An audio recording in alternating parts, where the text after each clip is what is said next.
¿Qué tal, amigos? Hoy vamos a ver este capítulo 311 de Wild Project. Santa Olaya y Enrique Hell. Somos matemáticamente imposibles, así sería Dios. Es un podcast de 3 horas y media, espero no aburrirme. Y yo creo que este es un youtuber conocido, uno de estos es de ciencia y no me acuerdo del otro que es. La verdad no los conozco, es la primera vez que los voy a escuchar. 1.2 yo creo. No me gusta porque luego creo que mi contenido se escucha mejor cuando lo pones en 2x. Pero pues 3 horas y media, discúlpenme por lo que voy a hacer. Y luego obviamente voy a hacer ediciones, ¿no? Pero bueno, ahí va. La gran pregunta es ¿por qué existimos? Y esa la tiene todo el mundo. Y todo el mundo se levanta por la mañana y se pregunta las mismas cosas que se pregunta un físico o un filósofo. O sea, todo el mundo es un protofísico y un protofilósofo. Y que alguien te lo cuente, pues te hace sentir bien, te da gusto. Yo me pongo a mirar eso, estadísticas de este tipo de podcast, canales, y todos van a eso, a la existencia, al ser, a cómo vivir bien, cómo conseguir la felicidad. Y bueno, son formas diferentes de conseguir la felicidad. Creo que Pascal es el que decía, tenemos un agujero de Dios, ¿no? Y entonces Cristo lo llena para nosotros. Pero si no lo has llenado con Cristo, pues lo estás buscando, ¿no? Por eso al final dice Jesús, el que tenga sed, que venga y beba del agua de vida eterna que yo tengo preparada para ustedes. Pues se está extendiendo la invitación a todo ser humano porque todos tenemos este deseo de que hubiera algo trascendente y de encontrarnos con la verdad, ¿no? Y pues sí, por eso creo que también estoy de acuerdo con lo que estás diciendo. Tratar de preguntarte cosas, conectar contigo mismo. Yo creo que por ahí viene, ¿no? Al final, es la mayor sorpresa de mi propio trabajo es que me vea alguien más que sea mi madre. Las madres nunca fallan. Pues mi madre no ve nada de lo que hago. ¿No? Juanita, mamá, pasa contigo. Nada, pero es que, o sea, yo mañana podría traer al rey y pasado mañana, bueno, ¿qué vino? ¿Una soda que jugar a videojuegos? Conversación de mi madre. Sí, no. Yo creo que, a ver, yo siempre he dicho que la filosofía toca las preguntas más íntimas que todo ser humano lleva dentro, ¿no? Y que quieras o no, todos nos las hemos hecho en algún momento. Entonces, combinar la filosofía, la ciencia, dos personas como desde perspectivas distintas, pero que no tenemos inconveniente en dialogar de una manera... que no tenemos inconveniente. Bueno, como buena pareja, hay discusiones. Entonces, pues yo creo que eso atrae. No sé, yo creo que la gente tiene hambre de ese tipo de discusiones, de ese tipo de preguntas. Hablaremos de esto, supongo que más tarde, pero estamos viendo una fase también de la historia de la humanidad en la que puede que empiece a haber una regresión a eso, a replantearte cosas de la existencia que se han dejado de lado. Entonces, preguntar porque es una regresión. por cómo surgen las cosas, que es ciencia, pero a la vez es filosofía, por qué estamos aquí, qué es pensar, qué es la conciencia. Puede que esté habiendo un resurgir de esto, porque precisamente de donde venimos, a lo mejor la gente no lo hace feliz. La ciencia, y os lo pregunto a los dos, ¿puede responder al por qué o solo al cómo? Bueno, según recuerdo, la definición común es que la ciencia es el conocimiento cierto de las cosas por sus causas. Y en ese sentido, la teología podría ser una ciencia. Es que creo que depende qué es lo que estés analizando, ¿no? O sea, si Dios, que es como, o sea, vemos en Génesis 1:1, en el principio creó Dios los cielos y la tierra. Entonces, Dios sería este ser infinito que creó los cielos, donde podríamos meter todo el tema espiritual, y la tierra, ¿no? En el tema espiritual, pues meto matemáticas, las ideas, nuestra conciencia, y en el tema terrenal, pues las cosas creadas, la cámara, esto, ¿no? Entonces, creo que puede haber una ciencia de lo sobrenatural, creo que puede haber una ciencia donde nos acerquemos a la experiencia que tiene el ser humano acerca de quién ha sido Dios. Tendríamos que echar mano de historia. O sea, la forma en la que podemos conocer a Dios es lo que Él nos ha permitido que conozcamos, que es lo que se llama revelación. Y entonces tendrías que recurrir a la teología. Entonces, probablemente con una definición amplia de ciencia, pues sí podríamos hablar que la teología es una ciencia, la ciencia de conocer a Dios, ¿no? Pero, ¿cómo puedes conocer a alguien tan insondable? Pues nosotros solo podríamos recurrir a la sabiduría para acceder a Dios. Y luego estarían las otras cosas que son como las cosas creadas, como lo que les decía, las matemáticas, por ejemplo, nos hablan de un infinito, ¿no? O el lenguaje, que nos permite darle nombre a todas las cosas para que podamos comunicarnos. Y luego la ciencia de las cosas creadas terrenales, pues son como diferentes disciplinas, ¿no? Entonces, en cuanto a ciencia que tengamos, o sea, en el término más amplio de ciencia sí podríamos decir que hasta nos podría ayudar a entender el cómo de las cosas. Ahora, si nada más nosotros decimos la ciencia es natural, de la naturaleza, que serían las cosas creadas, la Tierra, pues las cosas creadas no podrían explicar la causa que es Dios, ¿no? O sea, nos podrían apuntar hacia la causa, hacia la primera causa que es Dios. Dice, en el principio creó Dios los cielos y la tierra. O sea, ¿de dónde vino todo esto? De Dios. Pero estamos utilizando como un concepto muy amplio de ciencia o vamos a utilizar un concepto solo natural. Espero estarme dando a entender. Yo quiero atajarle primero la respuesta para contrastarla con lo que van a decir y también voy a comentar lo que van a decir. Porque el cómo es evidente que estáis metidos en ello, ¿no? Pero ¿y el por qué? Sí, creo que en muchas preguntas es capaz de llegar al por qué. Y es el objetivo de la ciencia. Yo creo que la ciencia no tiene límites en cuanto a ambición de capacidad de responder cosas. ¿Qué ocurre? Que una cosa es lo que tú quieres responder, otra cosa es lo que consigues responder. Entonces, tal y como está el método actual de la ciencia, es capaz de dar un marco de respuesta a ciertas preguntas, pero otras escapan. Y aquí vienen varios problemas. El primero, y más grande, es que somos parte del sistema que queremos estudiar.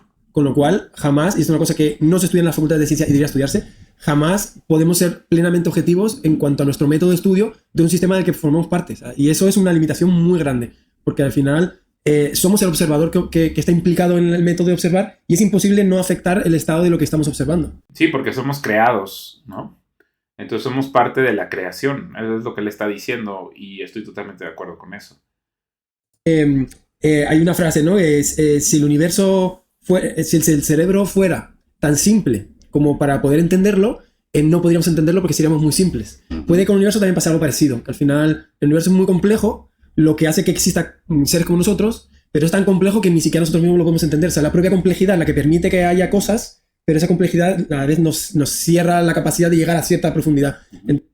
A ver, nada más quiero acotar que una persona que se dedica a la ciencia y que se ha separado de Dios o de la noción o que la descarta a priori, vamos a tender a escuchar cosas como panteísmo, ¿no? Como glorificar al universo y que el universo nos explica cosas. Ese es un lenguaje que usan los panteístas. No lo estoy diciendo que él sea un panteísta, no sé cuál es su fe, pero probablemente es lógico que una persona que diga, no, es que yo solo soy científico, normalmente son gente naturalista, y entonces nada más se están fijando en una proporción milimétrica de lo que es la realidad, porque Dios es un ser infinito. El universo, aunque sea vasto, tiene espacio donde podríamos meter el tema de los cielos y luego la tierra pues son las cosas creadas, ¿no? Entonces, si nada más es una persona que nada más está fija sus ojos en una pequeña porción, pues y además es parte de esa proporción, pues sí va a tener una respuesta limitada a las cosas. Pero lo interesante de una mente científica es que dice, yo acepto que es así y trato de vivir con eso lo mejor que puedo, aunque no encuentre las respuestas. Entonces, creo que la ciencia aspira a entender muchas cosas, pero que es un método súper limitado, que muchas veces no nos damos cuenta hasta qué punto es limitado, y en particular está limitado por la propia subjetividad de la persona que intenta entender desde una posición que es integral dentro del propio sistema. Cuidado con las herejías a la ciencia que puedes lanzar hoy. Que ya entre el debate de Tartaria y esto, directamente lo próximo es hacer tarot. El tema de la ciencia y el por qué. Evidentemente el cómo lo toca, ¿no? Y se basa en ello. ¿Cómo pasan las cosas? ¿Por qué si muevo esto realmente lo puedo mover? Pero ¿y el por qué? ¿El por qué es algo que la ciencia algún día podrá explicar? ¿O esto está solo enfocado al mundo del pensamiento y la filosofía? Esa es una buena pregunta. O sea, yo creo que lo que tenemos que ser conscientes es que si por ciencia entendemos la ciencia moderna, ¿no? Entonces la ciencia moderna se ha como atrincherado en un método concreto, que es un método matemático empírico, ¿no? En el que yo hago una serie de experimentos y construyo teorías con un lenguaje matemático, ¿no? Entonces, eso da para responder y abordar muchas cuestiones, pero hay preguntas que sencillamente no las puedes abordar desde ese método, ¿no? Eso no quiere decir que no se puedan responder, sino que se tienen que intentar abordar desde otra perspectiva más filosófica, quizás. Sí, eso pasa, por ejemplo, en el análisis de empresas. No puedes tú tener una conclusión acerca de la calidad de una empresa solo por hacer análisis cuantitativos. Tienes que considerar el tema cualitativo y parece que sí ese puede llegar a ser una limitación si de pronto dices, toda la ciencia tiene que tener un análisis estadístico y una comprobación experimental, justo porque se presume desde el principio que todo es naturalista, ¿no? Y si entiendes, o sea, si empiezas tú, por ejemplo, a hacer tu aproximación científica diciendo, no, lo sobrenatural no existe Dios, entonces, pues, puedes estar como sesgando desde el principio la realidad, ¿no? Y sí puedes tener algún tipo de conclusión realista, pero siempre se te va a quedar elusivo la realidad, la real realidad, como yo le llamo, ¿no? Más abierta a otras metodologías o más abierta a dejar entrar cosas que no sean lo estrictamente empírico-matemático, ¿no? Y yo creo que la pregunta del por qué es una de esas. Como mínimo la pregunta del por qué último, ¿no? Porque incluso si nos imaginamos, no, ostras, la ciencia consigue la teoría del todo y las leyes más fundamentales y tal, aún así te puedes seguir preguntando, vale, pero ¿por qué hay esas leyes fundamentales y no otras? ¿Son necesarias? ¿Cómo podemos realmente saber que son necesarias? Etcétera, ¿no? O sea, sigue habiendo como preguntas que quedan un poco en el aire, que creo que son importantes, ¿no? Y que ya no puedes hacer experimentos para intentar resolverlas, ¿no? Sino que tienes que intentar, pues, reflexionar y ver cuáles son las consecuencias de cada cosa y tal, y ahí decidir según una serie de preferencias. Bueno, sí. Nosotros decimos la primera causa de las cosas es Dios, Dios eterno, y luego dices, ¿cuál Dios? ¿Cuál de todos los dioses? Nosotros decimos Cristo Jesús, Cristo, Dios el que se hizo hombre. O sea, Dios se hizo hombre y entró a la historia humana, y es una referencia de lo que tenemos de la verdad. Dios se manifestó al hombre. Ese Dios es el que creó todas las cosas, pero Dios no se enoja que nos preguntemos por qué lo hizo así, ¿no? ¿Por qué hizo el oro con tal masa atómica? ¿O por qué hizo el plutonio? Claro que sí, podemos preguntarnos, Dios no se enoja, pero si ya asumes desde el principio que todo salió por accidente, pues vas a estar perdidazo, ¿no? Si aceptas que existe una inteligencia superior, supremamente superior, pues va a ser más fácil como perseguir las razones de por qué lo hizo, y yo estoy seguro que a él se entusiasma de que sus hijos conozcan su creación. Entonces, también el creer que la teología restringe el avance de la ciencia, creo que es un error fundamental también, porque significa que no entiendes bien quién es Dios, ¿verdad? Y qué es lo que quiere para el hombre. ¿Qué dices ahora? Dices, no va a poder, pero nos estamos pensando en 2025. Yo os hago una pregunta, otra pregunta relacionada con la ciencia y hasta dónde puede llegar, o cuáles son los límites. ¿Existen límites para la ciencia? ¿O a medida pasen los años, las décadas, si estamos aquí, espero que sí, cientos de años, miles de años incluso, ¿creéis que la ciencia, no el método científico, la ciencia, el estudio empírico de las cosas, tiene límites? ¿De que va a llegar un momento de techo, de ya no poder ir a más? ¿O realmente la ciencia, con el avance tecnológico, de pensamiento, etcétera, no tiene ningún límite y puede acabar expirando todo? Evidentemente es un juego de ya ir a muy futuros. Pero ¿creéis que la ciencia va a tocar techo y van a quedar respuestas sin responder de forma científica? Bueno, más bien creo que los cristianos pensamos en la esperanza y la fe, ¿no? Ahorita le está diciendo ¿crees? Entonces creo que también tiene que ver con tu forma en la que ves la vida. Como nosotros tenemos esperanza de heredar una ciudad celestial, que es la Jerusalén celestial, nosotros sabemos que después de esta vida hay todavía más cosas por hacer y por descubrir, y que en esa vida donde vivamos para siempre, pues no va a ser como nada más estar detenidos sin hacer nada. Yo creo que vamos a seguir viendo, y ahí hay un montón de comprensión por obtener.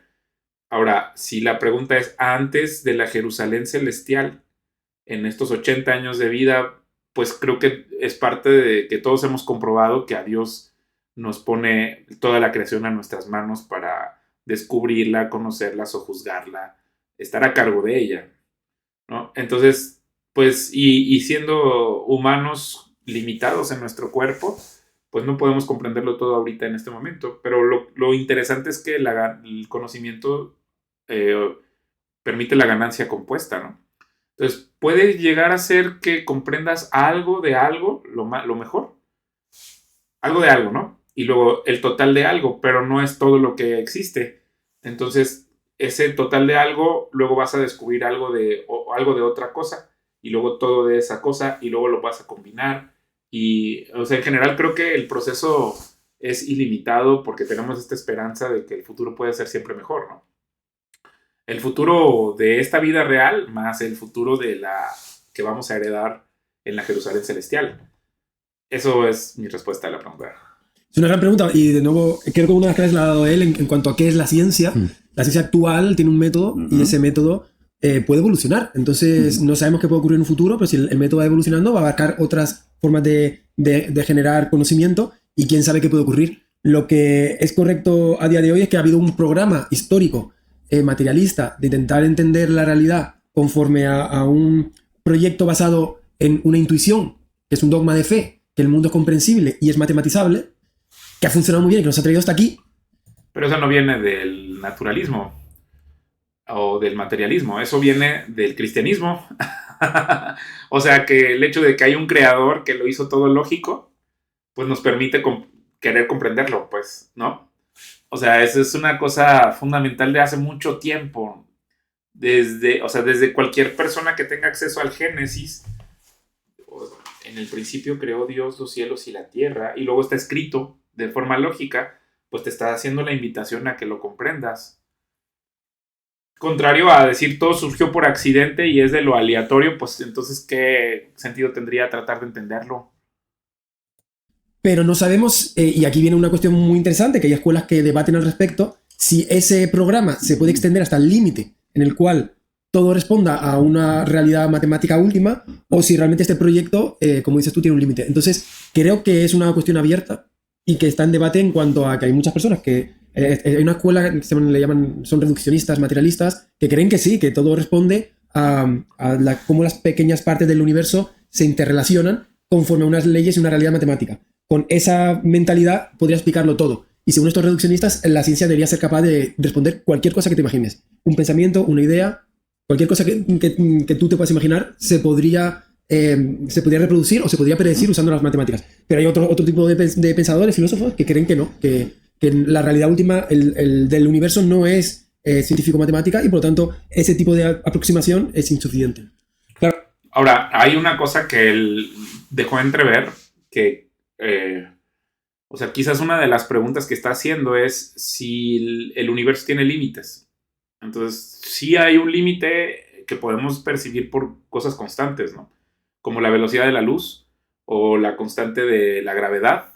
O sea, hay muchas constantes que hay en el universo que, bueno, matemáticamente las pusieron para simplificar. Pero, por ejemplo, el 2 tiene el límite de que siempre es un 2, ¿no? Y el 3 también. Entonces hay cosas como muy claras, definidas, que permiten que la realidad funcione. Por eso a nosotros nos hace sentido decir, provienen de Dios, de un ser que nosotros no somos. O sea, es un ser que hizo un sol, ¿no? O que hizo una tierra y que nos podemos asombrar de cómo funciona para sostener la vida. Y entonces la pregunta para nosotros es, ¿podemos tener una relación con él? Todo indica que sí, que se encarnó y se hizo uno de nosotros, ese Dios. Y luego que después fue crucificado, sepultado y al tercer día se levantó de entre los muertos y nos envió su Espíritu Santo. Entonces, Él vive dentro de nosotros, tenemos acceso directo a ese ser sobrenatural. Y entonces, ven, pero si se fijan cómo Él derivó en una pregunta filosófica de depende de cómo ves tú el universo. Claro, o sea, es que estoy completamente de acuerdo y sobre todo lo que has dicho es que depende al final a qué le terminemos llamando ciencia y tal, ¿no? Porque si nosotros nos vamos al pasado, nos vamos, por ejemplo, más a la Edad Media cuando todavía no teníamos la ciencia moderna, sí que teníamos cosas a las que les llamaban ciencia, ¿sí? Y ahí entraba la filosofía natural. Lo dijo el Chocas, ¿eh? Lo dijo el Chocas, es verdad. El Chocas tenía razón. Históricamente le hemos llamado ciencia a cosas muy diferentes, ¿no? Entonces, en ciertas épocas históricas. Ahora le llamamos ciencia a una cosa que está limitada a un método matemático empírico. Entonces, según eso, pues la filosofía, que es lo que hago yo, no es ciencia en ese sentido, ¿no?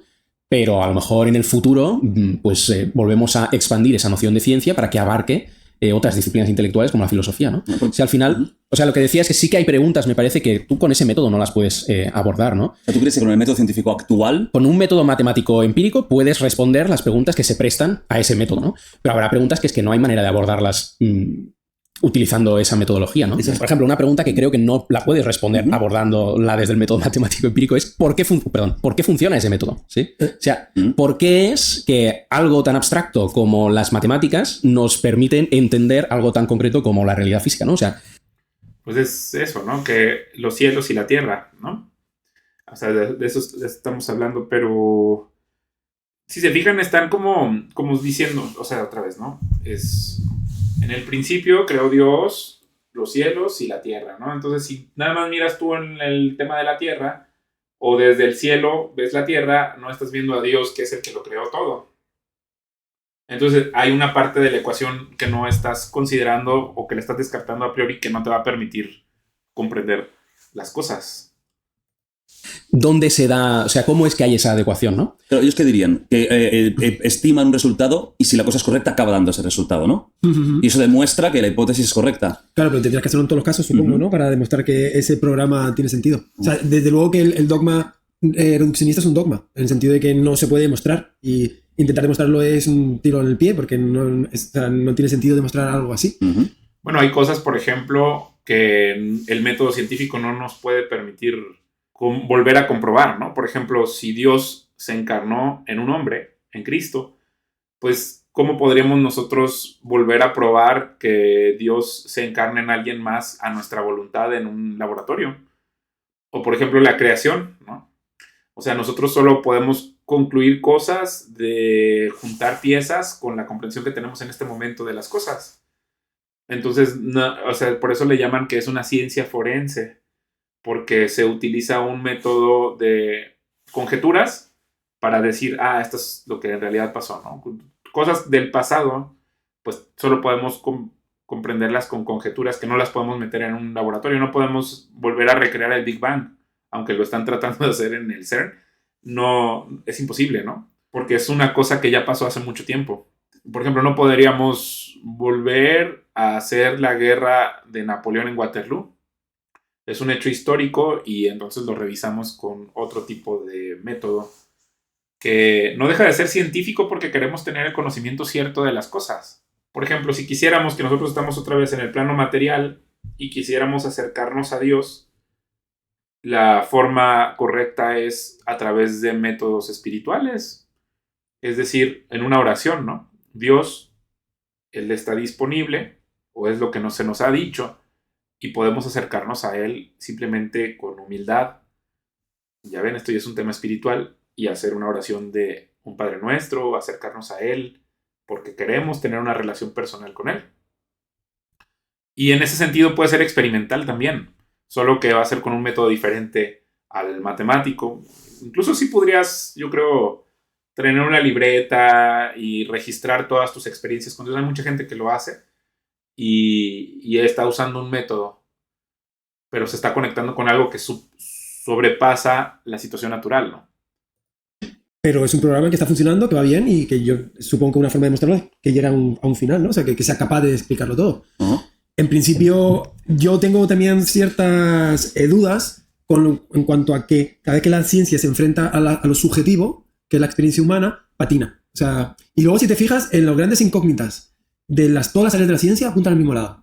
En biología es la vida, en el ser humano es la conciencia, en física el tema de la materia, y al final todo está relacionado con la existencia. Entonces, que todas las ramas del saber tengan el mismo agujero y que está relacionado con el sujeto consciente, da a pensar que posiblemente el método mismo falla ahí porque ese tipo de conocimiento no se puede conseguir por medio de esta aproximación. O sea, es posible que todo esto apunte a que no estamos usando la herramienta adecuada, estamos usando una llave inglesa a lo mejor para darle un clavo. Para picar. Y puede ser, o sea, yo a veces que me inclino a ese lado precisamente porque creo que la subjetividad es el gran caballo de batalla de la ciencia que no ha sabido resolver. Y ahí se encuentran todos los problemas de paradojas en mecánica cuántica, el problema del observador, porque desde que tratas la subjetividad en la situación del ser humano y su posición en el universo, cómo percibes, cómo sientes, el amor... Bueno, creo que ya no es la subjetividad, es la necedad, ¿no? Como tratar de decir, no existe, lo voy a descartar a priori, me voy a acercar a la ciencia y luego decir, ¿por qué existe este agujero?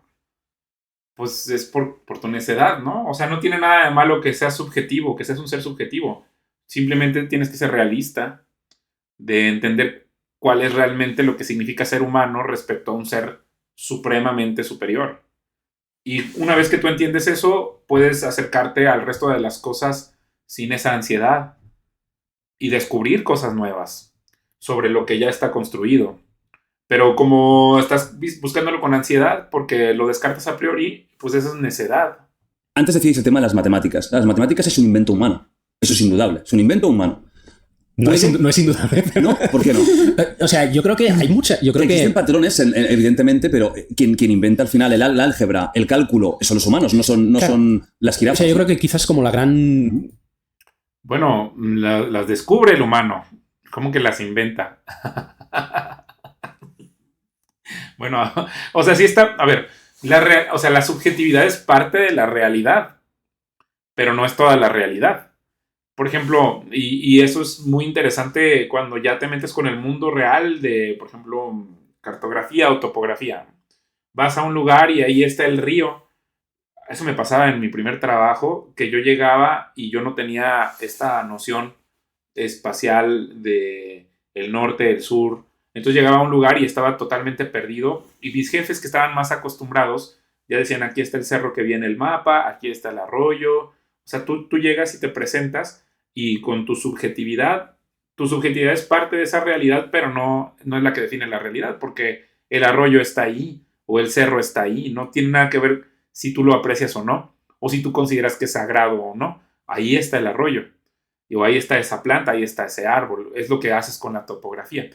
Entonces, con la topografía haces una interpretación de esa realidad y luego la pones en un mapa y aquí te puedes ver curvas de nivel y puedes ver dónde está esto, esto, esto, esto. Y eso finalmente es parte de la realidad. El mapa existe. Tu concepción de eso existe, eso es realidad. ¿Qué tanto se acerca esa opinión de la realidad? Esas son las conjeturas que tú tienes que refutar.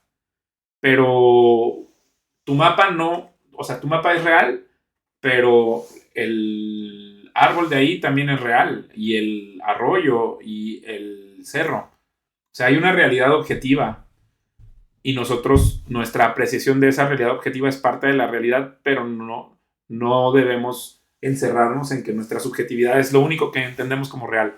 Como ahorita él erróneamente dijo, las matemáticas son una creación del hombre. Pues, o sea, los hombres podemos descubrirla, pero no necesitas que existan hombres para que existan las matemáticas, porque finalmente cualquier conciencia va descubriendo 1 más 1, 2.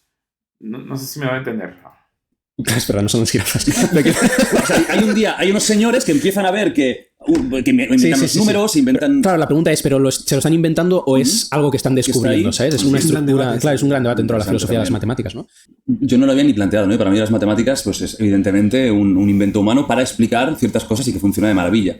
Y yo iba por el sentido de si algo inventado por los humanos, el propio método científico, no deja de ser un invento humano, puede explicar una realidad externa completamente, ¿no? O es una postura que es incluso prepotente en su concepción. Os pregunto esto y luego, muy interesante, ¿creéis que las matemáticas ya eran inherentes y simplemente el hombre acabó descubriendo, ostras, mira, pues, ¿qué es esto? ¡Qué maravilla! Y 2 más 2, 4 y siempre da 4. O es un invento humano que hemos sido tan inteligentes como para poder crear pues un método para poder explicar casi todo, muchas cosas. Bueno, la curiosidad o el método científico se basa en una curiosidad, digamos, organizada, ¿no? Eres como decir, bueno, deseo conocer y cómo lo voy a conocer. O sea una de las bases interesantes es que aspira a hacerlo de forma lógica, asumiendo que todo es lógico. Por eso decimos, todo es creado los cristianos, ¿no? Entonces, como todo es lógico, yo tengo una lógica, podría yo acoplarme a esta lógica para entenderla. Y entonces es un método disciplinado, pero creo que es interesante la actitud correcta, eso es lo que él está diciendo, si no hay arrogancia dentro de eso. Pues eso ya depende de ti, ¿no? Si tú partes como diciendo, yo soy superior y súper inteligente a todo esto, pues puede ser que te equivoques y que no estés comprendiendo la realidad. Pero si te acercas con humildad a la realidad para examinarla, puedes usar un método disciplinado como el método científico, pero incluso te puedes permitir salirte de algunas de las premisas porque no son sagradas para tratar de ir un poquito más allá de lo que alcanzas a percibir. Bueno, estoy hablando de una forma más abstracta, pero hay formas, pues hay formas. Por ejemplo, este tema de me quiero acercar a este ser superior, entonces hago una oración y le pido al Espíritu Santo que me ayude a acercarme a ese ser superior. Si Dios no se revela a mí, pues yo no podría acercarme a Él. Pero si me acerco con humildad y digo, Dios, quiero conocerte, de verdad, genuinamente quiero conocerte, muéstrate a mí.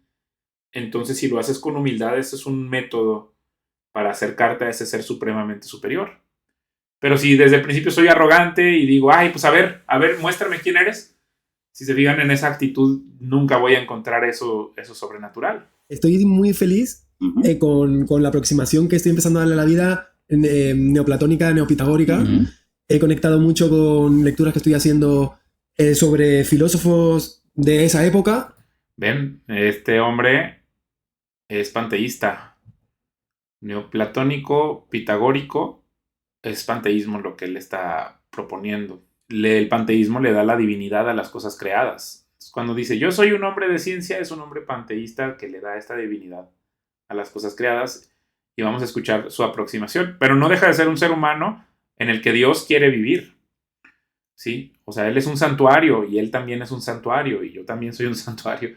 Entonces, ¿con qué actitud te vas a acercar a la realidad? Él dice, no, la divinidad está en lo creado y de ahí voy a encontrar las respuestas. Pero probablemente va a vivir en ansiedad y preocupación porque no quiere, o sea, la parte infinita de la realidad no la quiere adoptar.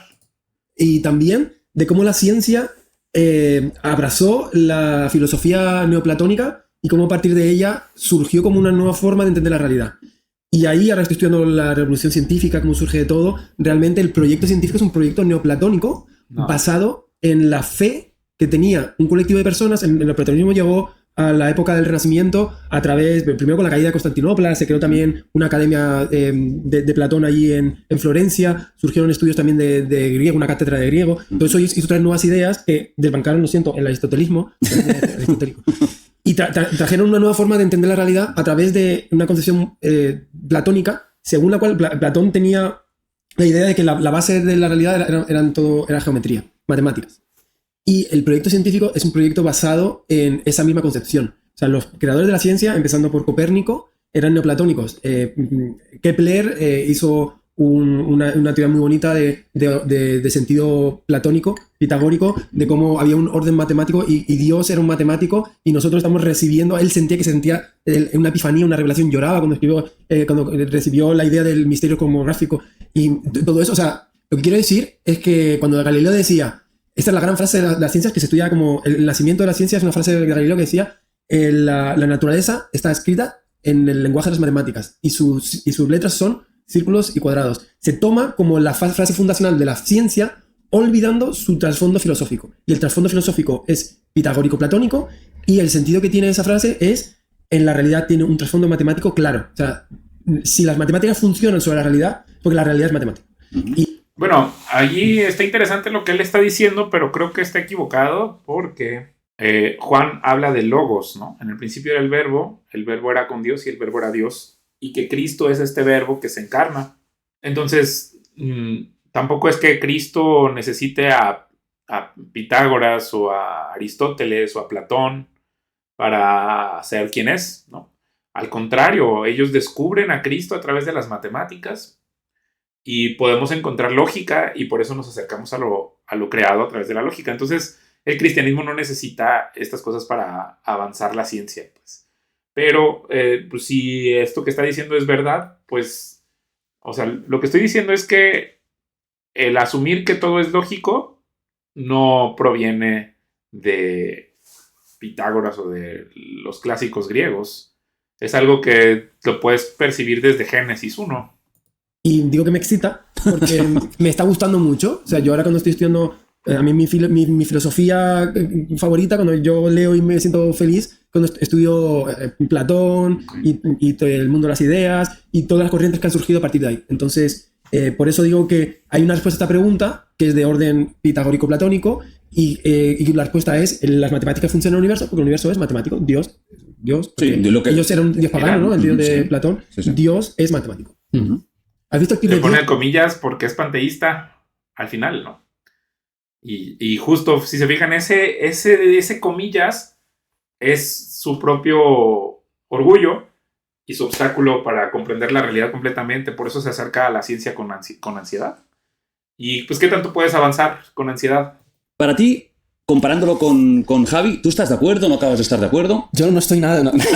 Bien, me gusta. I like it. No, yo estoy súper de acuerdo. Me En que gusta está mucho equivocado. en que está equivocado. Efectivamente. No, yo estoy muy de acuerdo. O sea, yo lo resumiría diciendo: la ciencia moderna es hija de la historia de la filosofía. Y ya está. Y creo que eso sí que es indiscutible, porque, o sea, la ciencia moderna se construye sobre la base de toda una serie de presupuestos que son de naturaleza filosófica. Y es verdad, yo amo mucho a Aristóteles, pero Aristóteles tenía metido en la cabeza que la naturaleza no se podía matematizar, que el proyecto platónico de matematizar la naturaleza era una tontería porque las matemáticas son objetos abstractos, inmóviles y no sé qué, y la naturaleza es el mundo de lo concreto y de lo móvil. Entonces no le cabía en la cabeza que pudiera haber leyes matemáticas universales gobernando la física, ¿no? La naturaleza. Pero entonces esa idea platónica, gracias también sobre todo al teísmo cristiano, termina calando en el mundo intelectual. Empezamos a tener gente que cree en un Dios racional que ha instaurado unas leyes, o sea, la misma idea de las leyes de la naturaleza. O sea, remite a la idea filosófica platónica cristiana. ¿Ves? Él piensa que nosotros en el cristianismo le robamos las ideas de que Dios creó los cielos y la tierra. Pues nunca ha leído el Génesis o qué, ¿no? O sea, es lo que me sorprende de gente que diga que es filósofa y que no tenga respeto por lo histórico. De un legislador, ¿no? Que además ha creado al ser humano con unas capacidades que le permiten conocer la verdad, etcétera. Todo eso son Es un presupuestos. código civil. Pero hay otra cosa interesante que quería comentar. Nosotros decimos en Génesis que Dios creó todas las cosas y las hizo bien. Pero luego el mismo Génesis nos explica la caída del hombre y la entrada del pecado al mundo. Entonces, cuando ya vemos como la degradación, no sé, los científicos le llaman entropía, la respuesta cristiana es la introducción del pecado. O sea, pero eso no significa que las cosas no hayan sido bien creadas o bien hechas, ¿no? Es como el ser humano, lo vemos y es impresionante científicamente cómo funciona el cuerpo humano o cómo funciona nuestra conciencia y la complejidad, pero vemos que decae, vemos que morimos o que nos enfermamos y entonces ya es donde no encontramos explicaciones lógicas si descartamos toda esta explicación que ya nos dieron, ¿no? Y luego ve con qué tono de burla lo hace acerca de la verdadera explicación. Entonces, si tú lo haces con esa soberbia, pues seguramente vas a llegar a conclusiones tontas y luego en el de no sabemos, ¿no? Todo eso son presupuestos filosóficos que si no los tienes, la gente no hace ciencia, porque no vas a ponerte a buscar las leyes universales de la naturaleza si ya a priori no estás convencido de que están ahí. No lo vas a hacer, ¿no? Entonces, en ese sentido, digo, sí, efectivamente, estoy de acuerdo en que la ciencia es hija de una cierta historia de la filosofía. Newton y toda esa gente eran filósofos. Y el libro más importante de la historia de la ciencia se llama Principios Matemáticos de Filosofía Natural. O sea, son principios de filosofía. O sea, siempre la raíz de la ciencia es la filosofía. Ahora que iremos a una parte un poquito más de filosofía y ciencia, el cara a cara Newton era cristiano. definitivo, Dogfight. Y, sinceramente, ¿la filosofía es aún relevante para el método científico o ya ha sido completamente superada y hoy en día la filosofía es algo obsoleto como podría ser hablar latín? Por alusiones. Mira, voy a decir algo para que me cancelen, ¿vale? Y luego lo voy. Creo que la pregunta no está bien planteada. O sea, la filosofía sigue siendo relevante, pues sí, ¿no? O sea, tú puedes vivir una vida... O sea, si tú no tienes la filosofía correcta, puedes vivir en el engaño constantemente porque estás apartado de la sabiduría. Pero si tienes el marco intelectual correcto para acercarte a las disciplinas, pues puedes ser muy exitoso, no solo económicamente, sino en el descubrimiento de la verdad. Entonces, no es irrelevante. Lo que pasa es que más bien yo lo que haría sería integrar la filosofía en las carreras para que las personas pudieran discriminar entre los marcos intelectuales que son más o menos falsos con los que son totalmente verdaderos o más acercados a la realidad. Y si no usas un método que te permita discriminar formas de pensar, pues puedes nada más estar como concentrado en un método y por eso tenemos carreras que no sirven, ¿no? Gente que está 4 años en una carrera y en realidad pues es un ignorante porque no sabe pensar. La filosofía es más fundamental que la ciencia.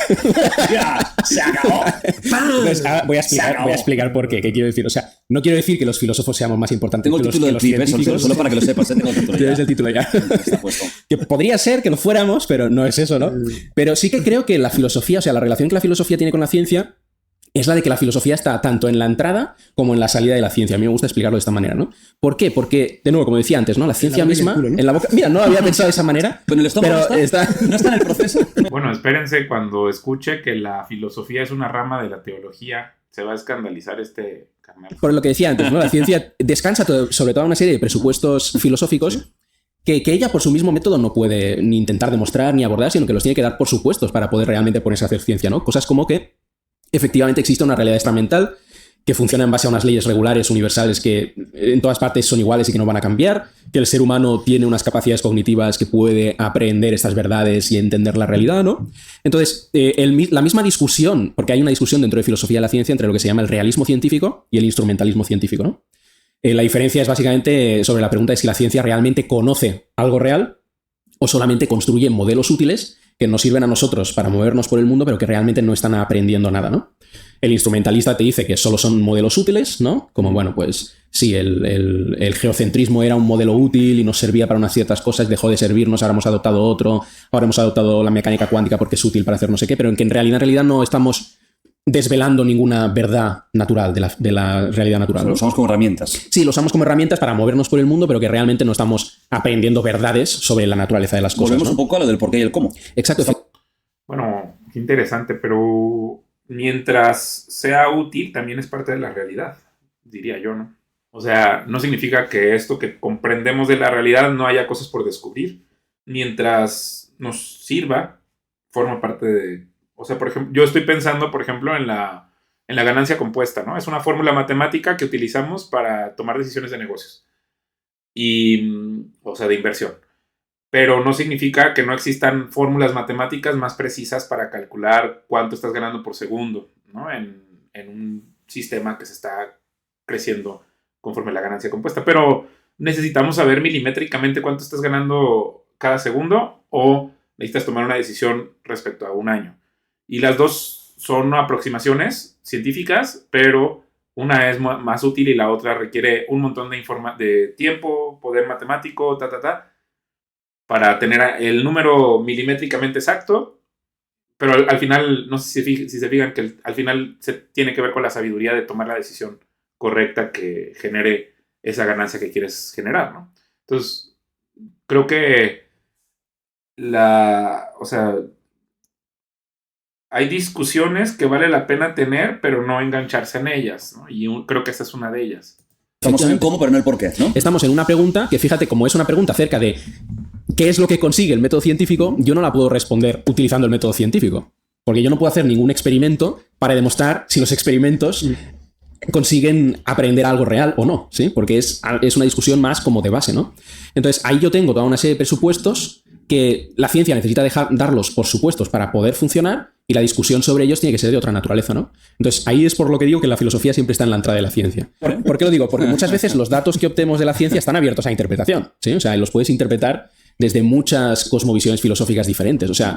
Yo no lo pondría como que la ciencia depende de la filosofía, porque sin un método de... O sea, creo que justo ese es ascetismo, ¿no? Como decir, los cielos están por encima de la tierra, entonces a Dios le importan más los cielos que la tierra, pues también es un error. O sea, en el cristianismo por eso nosotros tenemos la cena del Señor con pan y vino, o sea, con elementos físicos, porque a Dios le importan los elementos físicos, ¿no?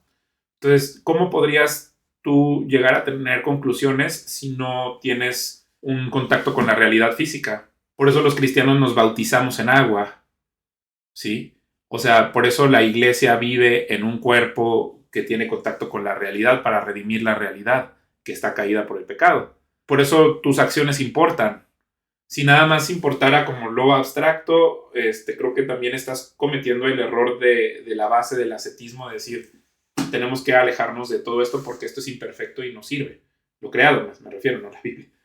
Entonces, también hay que tener cuidado con ese tema, ¿no? De él está queriendo darle primacía a lo abstracto sobre lo físico cuando no lo tiene, porque ¿qué nos importan los unicornios? No sé si me va a entender. ¿Qué nos importan las fantasías? Pues digo, puedan entretenernos, ¿no? Pero las preguntas que nos hacemos es, ¿este conocimiento que tengo cierto de las cosas tiene sentido en la realidad?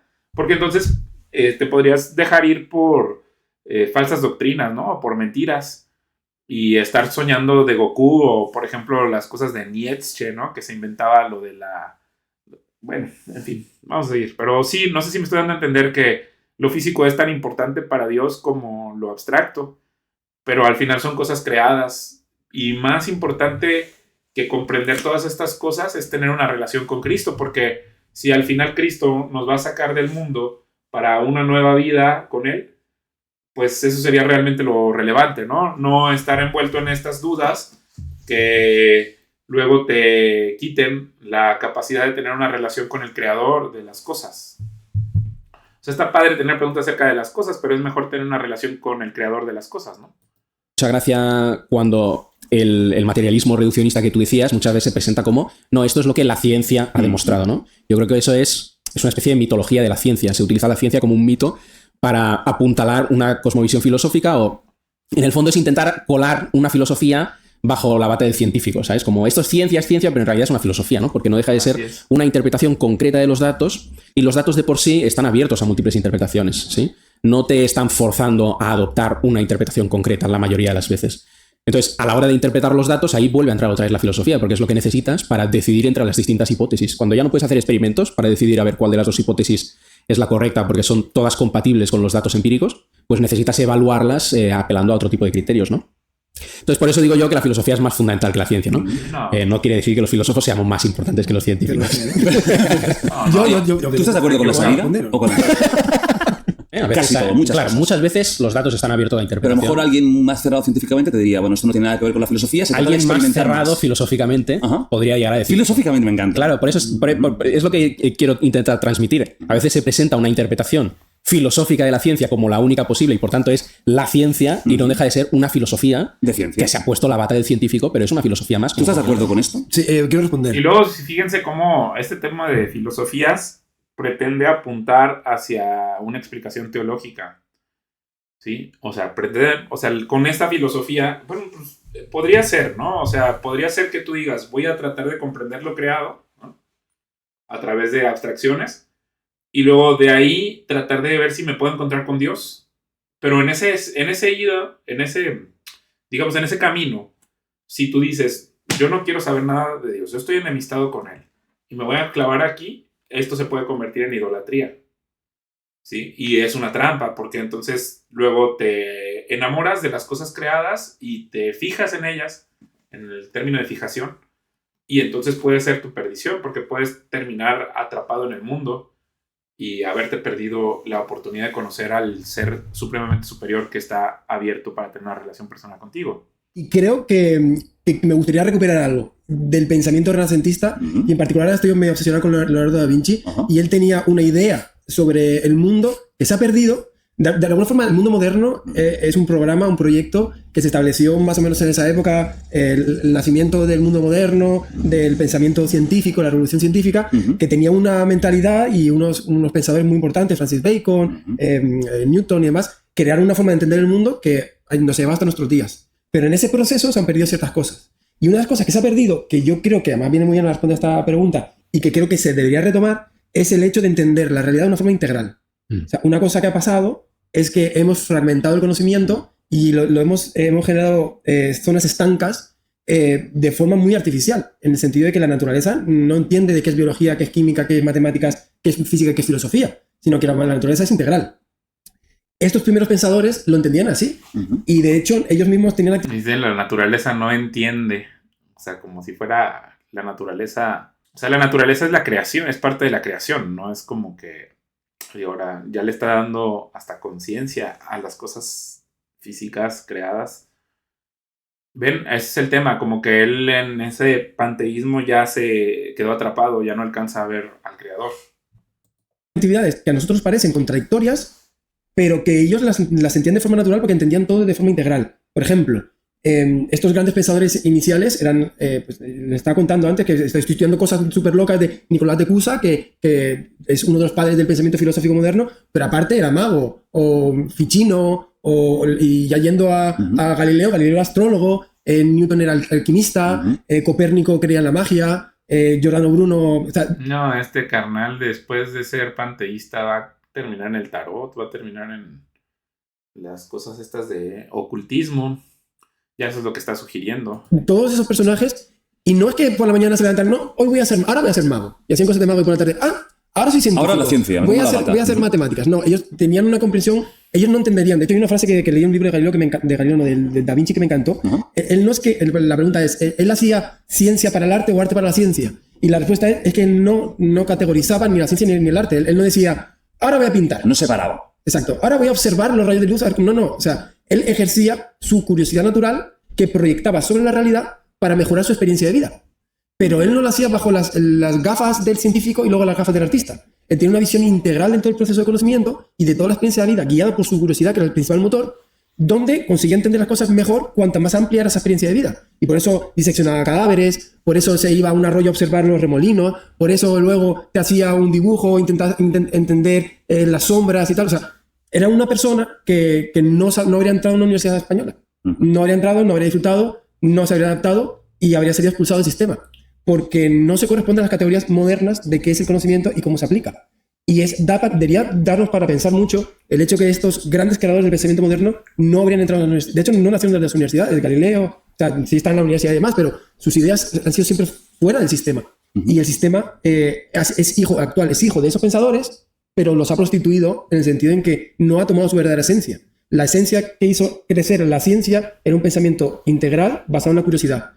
Respondiendo a la pregunta, creo que ni filosofía y ciencia no se entienden sino de forma integral. Es decir, cuál es superior a cuál es fallar en la propia premisa inicial, que es que son lo mismo. O sea, es imposible hacer filosofía sin saber ciencia, es imposible. La respuesta yo creo correcta es, se llama Leonardo da Vinci. Leonardo da Vinci le habría dicho, es que no es hacer ciencia para filosofía ni filosofía para ciencia, es la curiosidad intentando abarcar mejor la experiencia de existencia. Y se hace desde el prisma de intentar entender todo. Bueno, él ya está...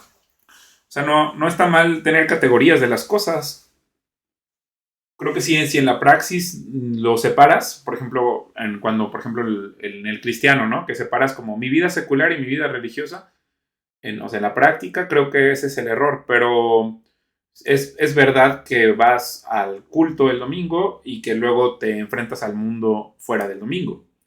Pero a la pregunta, y creo que él lo hace muy bien al decir esto, que no están separados porque eres la misma persona. O sea, si tienes... Eso es una cosa muy interesante, ¿no? Somos espíritu, en un alma, en un cuerpo. Entonces, tus decisiones tienen estas tres dimensiones al mismo tiempo, ¿no? O sea, darle a una persona, por ejemplo, caridad, que pase por la calle y tú te quitas el pan de la mano y se lo das, tiene las tres implicaciones en la dimensión, porque puedes hacerlo por soberbia, ¿no? Cuando te tomas una selfie para que todo el mundo vea lo piadoso que eres, pues ya estás haciendo el mismo acto, pero con diferentes intenciones del alma. Entonces, pues sí, tendría que ser todo integral, ¿no? Y lo mismo podría ser cuando yo estoy estudiando cómo funcionan las cosas creadas, desde la abstracción, pues tendría que ser con las intenciones correctas y la curiosidad correcta, y entonces ya es todo parte de un todo. Digamos, teología espiritual, ¿no? Filosofía alma y ciencia naturalista cuerpo. Pero al final, pues eres la misma persona, ¿no? Entonces, tienen que venir estas tres conectadas igual, ¿no? Entonces, pues sí, creo que está interesante, qué buena reflexión. A mí ya me ayudó también a pensar algunas cosas nuevas. Llámalo filosofía, llámalo ciencia. Es que llega un momento que como su esfumato, ¿no? Se van a difuminar y no vas a saber distinguirlas porque esas líneas son artificiales. Entonces no creo que ninguna sea más fundamental, sino que son parte del mismo proyecto del ser humano de intentar entenderse a sí mismo. A mí me enfada que en la Facultad de Física no haya una clase de epistemología o de método científico o de teoría de la observación o de teoría de la medida, ¿no? Y teología debería también tener, ¿no? Para alimentar la parte espiritual. Pero esa, por ejemplo, no puedes esperar que obtenerla en una universidad donde mucha gente cuestiona si existe Dios o no. O sea, tendría que ser una universidad donde todo el mundo aceptara lo de Cristo y que te la explicaran la teología. Y los que no tienen eso, pues pueden acudir a su iglesia local y ahí hay teología. Y por eso puedes complementar ese conocimiento. O sea, tampoco es que estamos tan perdidos, pues, o sea, también hay formas de lograr esa vida. Ahora, pues tienes que estudiar, ¿no? El tema es que, pues sí, en el mundo te piden algún certificado para obtener algún trabajo concreto por el tema de cómo funciona la especialización. Y creo que no está mal en este tema en este sentido como de cuestionar los programas de estudio, porque de todas maneras tienes que dedicarle tiempo, ¿no? ¿no? Te especifican lo que te toca y lo que tú vas a hacer en la vida y punto y final. Incluso en mecánica cuántica, que, que necesariamente tienes que hablar de filosofía de interpretación o de la teoría de la medida. No hay, o sea, no te enseñan. Antes le pregunté, fue una pregunta que le hice, ¿cuánto saben de física los filósofos? ¿Hay alguna asignatura de filosofía sobre física? Es que no se puede hacer filosofía si no sabes de física. Que no se puede hacer. Sí, yo siempre he sido muy de eso, de intentar tender puentes otra vez y de que haya asignaturas de ciencia en la carrera de filosofía, asignaturas de filosofía en carreras de ciencia. Yo creo que eso es hacia donde hay que tirar. O sea, yo estoy de acuerdo que al final le llames como le llames da un poco igual, ¿no? O sea, si quieres llamar una cosa ciencia, si quieres llamar filosofía, da lo mismo, ¿no? Pero sí que creo que hay relaciones de fundamentalidad entre preguntas, ¿sabes? O sea, hay preguntas que son más fundamentales, temas quizás que son más fundamentales, porque en el sentido de que la respuesta que tú des a esta pregunta que está más fundamental va a depender la interpretación que tú le des a otra cosa que está como más arriba, ¿sabes? La definición básica de la ciencia sería el estudio empírico de la realidad. Te pregunto, porque bueno, creo que se llama delimitación, ¿no? Sí, el problema de la delimitación. Al final, una definición lo que tiene que hacer es que quede dentro de tu definición las cosas que tú crees que son y que queden fuera las cosas que no. Claro. Esa es una buena delimitación. Pero va con tu definición, quedan dentro de la ciencia cosas que no son ciencia. O sea, al final la astrología también es empírico. Así sucesivamente vas afinando la definición, intentando crear una delimitación tal que consiga tu objetivo, que las cosas que no son queden fuera, las que sí son no se ha conseguido. O sea, no hay ninguna definición actual que sea capaz de generar un límite entre qué es ciencia y qué no es ciencia. Y todo esto va, no sé a qué. Pero bueno, sí, es interesante lo que está apuntando porque luego surge el dogma, ¿no? Que tú digas, no, o sea, que te portes violento incluso con las personas que no piensen como tú y que empieces a agredirlas personalmente, etcétera, solo porque no piensan como tú, basado en unas definiciones falsas, ¿no? Entonces creo que es relevante lo que él está diciendo en cuanto a que una vez que están estas definiciones, la gente, para que su mente funcione, se vuelve dogmática a veces y pues funciona disfuncionalmente. Comentaba de si la filosofía ha quedado obsoleta. Yendo al mundo real, porque todo esto es muy bonito, y la verdad es que la gente lo está escuchando, aplaudiendo, vamos a 3 porros, increíble, pero en el día a día está pasando algo, la filosofía está muriendo a nivel de juventud, a nivel de estudios. Yo no conozco, o he conocido muy poca gente en mi vida que haya querido dedicarse a la filosofía. Yo no tengo ningún amigo de clase, compañero que se haya dedicado a eso. Todos tienen profesiones más o menos estándar. ¿Os da miedo que, yendo a la realidad y yendo al día a día, en el primer mundo, en el primer mundo, estemos ante el antesala de la desaparición de todo lo que no sea más de tinte científico? Y, por supuesto, la filosofía, tal como la entendemos o como la entiende mucha gente, no entraría ahí. ¿Creéis que puede desaparecer de verdad? Por ejemplo. No, yo creo que no. O sea, independientemente si la gente que vive sin Dios busca o no la sabiduría, existe la iglesia cristiana. Y la iglesia cristiana sostiene la verdad, pues. O sea, siempre vamos a ver personas que amemos a Cristo y que vamos a estar predicando el evangelio. Y al hacer eso, al dar testimonio de la verdad, pues es evidente que se sostenga. O sea, el estudio científico de las cosas, el estudio cierto de las cosas, siempre se va a mantener, ¿no? O sea, que quizás lo que él está viviendo es que en España, pues la gente está abandonando a Cristo y entonces, pues sí, se está embotando su entendimiento, pero la iglesia cristiana permanece, no depende de la realidad de España. O sea, en cualquier parte del mundo sigue creciendo la fe en Cristo, que es la verdad. Entonces, bueno, ese es el tema como de su subjetivismo, ¿no? Que él dice, todos mis amigos abandonaron a Cristo, por ejemplo, ¿no? No dijo eso, pero dijo, todos mis amigos están abandonando la sabiduría, o el amor a la sabiduría. Pues esa es la subjetividad de él, del tipo de personas con las que se reúne, pero quizás si diera algún paso más a cierta cuadra donde estuvieran personas buscando la verdad, entonces quizás tu subjetividad sería muy diferente. O sea, lo importante es que te des cuenta que tu subjetividad solo es una parte de la realidad, pero la realidad en el mundo es diferente, pues no está nada más basada en sus 10 amigos de este amigo. Por ejemplo, ¿van a desaparecer las carreras si sigue con este nivel tan bajo de alumnos? Pueden llegar a desaparecer, sí. Creo que la universidad tendría que hacer una revisión. O sea, creo que la universidad debería hacer un examen de muchas cosas. Porque es posible que se esté quedando atrás. Replantearse un poco, ¿no? El propio método universitario. No solo con las humanidades. Cada vez las empresas están tomando más gente sin estudios universitarios. Totalmente. Y a veces está más preparada una persona que ha hecho un cursillo para ahí, otra cursillo para allá, incluso FP, que un universitario. O sea, se tiene que replantear la universidad porque muchas veces ha tendido hacia el titulismo y no hacia el aprendizaje o la formación, y ha generado una situación que yo creo que es de crisis actual. Pero yendo más allá de eso, o sea, yo creo que la universidad tiene que hacerse muchas preguntas. Y los estudios en general, yo creo, sí. Incluso los primarios. Tenemos una visión como muy industrialista aún, ¿no? De cómo entendemos los estudios. Sí, que va a lo que decía Leonardo da Vinci, que él y otros muchos personajes históricos muy importantes no podrían estar en una universidad, porque no encajarían. Y eso debería hacernos pensar qué estamos creando. Pero yendo a lo que dices tú sobre las humanidades, a mí sí me preocupa mucho, porque hay una parte... Porque es una realidad, está pasando. Hay una parte de la filosofía que se pregunta sobre la felicidad, sobre... Bueno, quizás no podrían estar en una universidad española.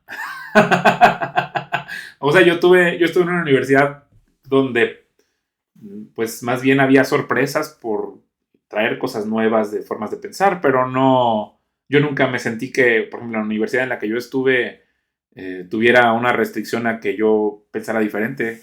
Digo, yo no soy Leonardo da Vinci ni nada de esto, pero creo que... ¿Ven? Justo él está tratando de extrapolar esa conclusión que no está completa respecto a la realidad, solo por la realidad a la que le tocó a él enfrentarse. No sé la verdad es que no conozco el método de la universidad en la que él estuvo, pero pues sí, si estuviste en una universidad española, no puedes esperar que un genio se mantenga ahí, ¿no? Yo creo que es lo que él está tratando de decir, que si quisieras ser más genial tendrías que salirte de ese sistema de educación español.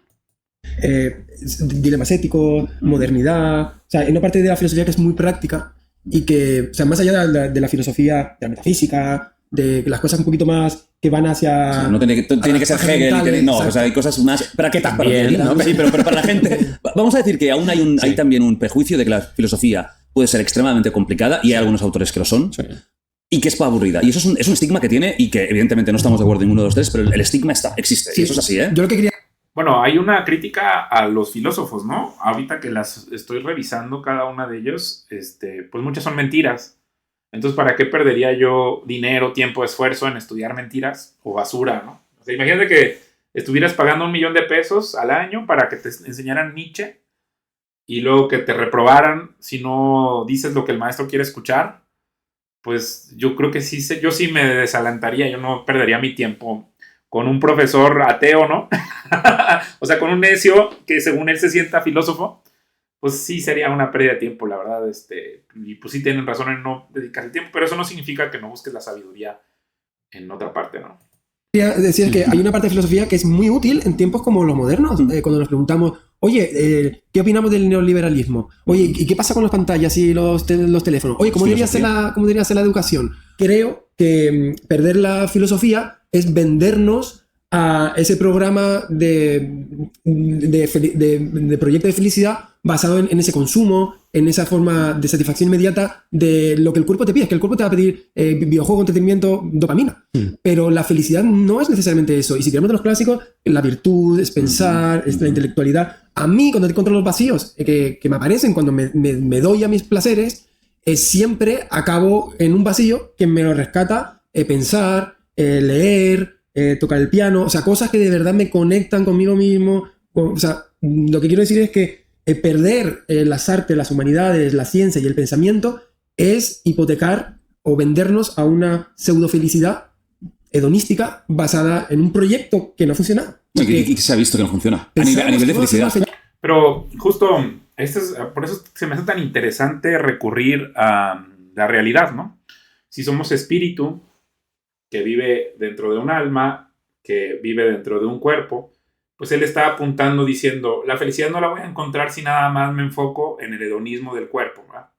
Y entonces él dice, para encontrarla mejor me voy a cosas abstractas que satisfagan mi alma, como, no sé, la sed del conocimiento que está en lo que entiendo como la razón, o el amor en una persona, pero todas esas también están llenas de grietas y de dolor.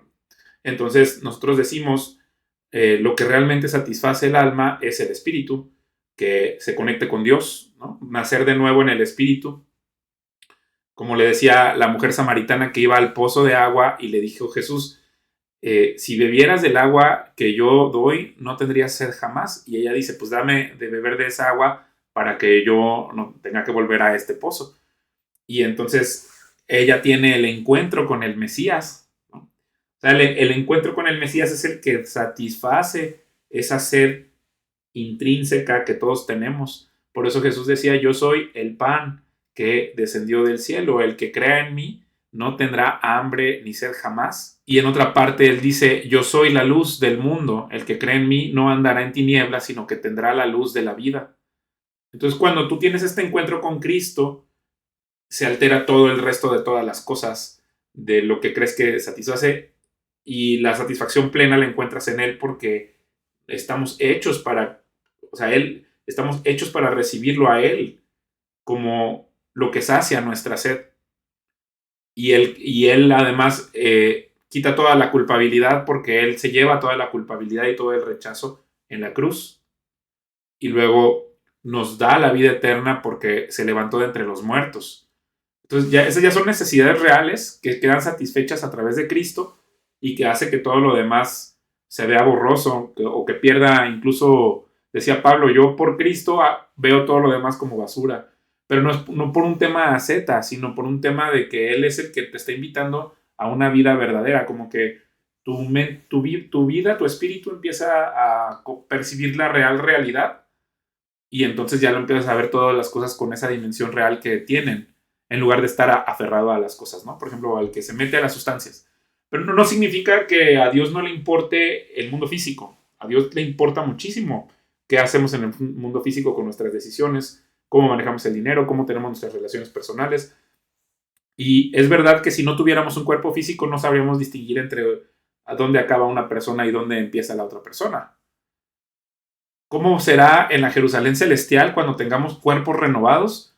Seguramente habrá una forma en la que esté distinguido quién es quién, ¿no? Por ejemplo, Cristo, cuando se levanta de entre los muertos, come y bebe con sus alumnos y platica con ellos. Entonces, Él nos muestra cómo podría ser un cuerpo espiritual que de todas maneras tenga interacción con lo físico, pero que esté más como que está renovado hacia una vida donde el amor y la comprensión por el prójimo nos muestra otras realidades. Es diferente a lo que él está diciendo, como que ahorita él está hablando de una satisfacción que encuentra por alimentar su ego, que ya vimos acerca del estoicismo, que es digamos, una doctrina que surge de ateísmo, ¿no? Y bueno, él es panteísta, probablemente diga que es ateo también, pero ¿por qué? Por todo lo que ha dicho, ¿no? Que es platónico, que la madre naturaleza. Entonces, él tiene esa visión de nada más satisfacer su alma, pero nada de eso tampoco le va a alcanzar a satisfacer, es lo que al final te vas a dar cuenta, ¿no? Yo también he estudiado tengo una tesis de mi maestría acerca de bienestar subjetivo y es un tema muy interesante que vale la pena también en algún momento reflexionar. Es que está una epidemia. Y esto es evidente que no ha funcionado. O sea, ahí la gente está estresada, no es feliz, está con muchas preguntas vitales. Por eso la autoayuda lo peta, lo revienta. Y la autoayuda no es más que una forma muy fácil de decirte, yo te enseñaré a ser feliz. Y para mí es una equivocación, porque la mayoría de libros de autoayuda, que los odio, son tan facilones que no van a lo que realmente importa, ¿no? No hay 5 claves para ser feliz. Esto es una tontería y una absurdez. Tienes que cambiar tu vida completamente, tu forma de pensar. Todo esto que estamos hablando ahora es... Tienes que nacer de nuevo en el espíritu para que puedas conocer a Cristo, que es el que verdaderamente sacia tu sed. Pura filosofía. Porque eso sí que no, de momento no hay ningún método científico que pueda calcular cómo ser feliz. Vamos a encarar un poco filosofía, ya que estamos hablando de esto, de la utilidad de la filosofía, ¿no? Hemos visto que a nivel académico la cosa está complicada y esto es una realidad. Pero ya hablando más de la filosofía, no tan solo académica, sino como intento de entender el mundo comparándolo con la ciencia. ¿Qué es más real? ¿Lo que medimos científicamente o la realidad que experimentamos subjetivamente? ¿Qué es más real, Enric? Venís a que os complique la vida. Esa estaba dura. Claro. Esa es complicada. A ver, yo diría que las dos cosas tienen su ámbito, ¿no? Porque esto es... Joder, claro, aquí hay un montón de posibilidades, ¿no? No, pues lo más real es lo que medimos científicamente, por tanto eso es lo fundamental, y de ahí sale lo subjetivo, lo experiencial, etcétera, que ahí tienes todo el problema de la conciencia, que es un follón. ¿Un descubrimiento científico que cambia nuestras vidas o un argumento filosófico que cambia cómo pensamos? Enrique. No. Ya, creo que ya pasó lo interesante de la entrevista. Voy a ver si me encuentro algunos clips que valgan la pena. Ellos mismos van a hacerlo, porque no creo que me vaya a aventar las 3 horas. Pero creo que ya entendí el problema que tiene este mensaje. Pues es una persona que es un panteísta que se especializa en las cosas creadas, físicas. Y luego es alguien que, bueno, es un filósofo, ¿verdad? Que piensa que lo abstracto está por encima de lo físico. Creo que es un error, los dos. Las dos posturas es un error porque desde a priori descartan a lo más infinito y sobrenatural que es Dios en su conversación y en su forma de ser. Creo que ya he visto alguno de los videos de ellos. Puede ser que me equivoque, que más adelante cambien de opinión, pero no creo. Y entonces eso va a siempre tener el hueco de lo espiritual, de la realidad más profunda o más real, que es el Espíritu Santo, ¿no? Entonces, yo por el momento voy a dar por terminado este video. De todas maneras voy a editarlo, pero yo creo que por ahí sería mi aproximación. Y si hay algún clip o algo que crean que valga la pena que lo revisemos, con mucho gusto pónganmelo por favor en los comentarios. Y bueno, hasta pronto, hasta luego, bye.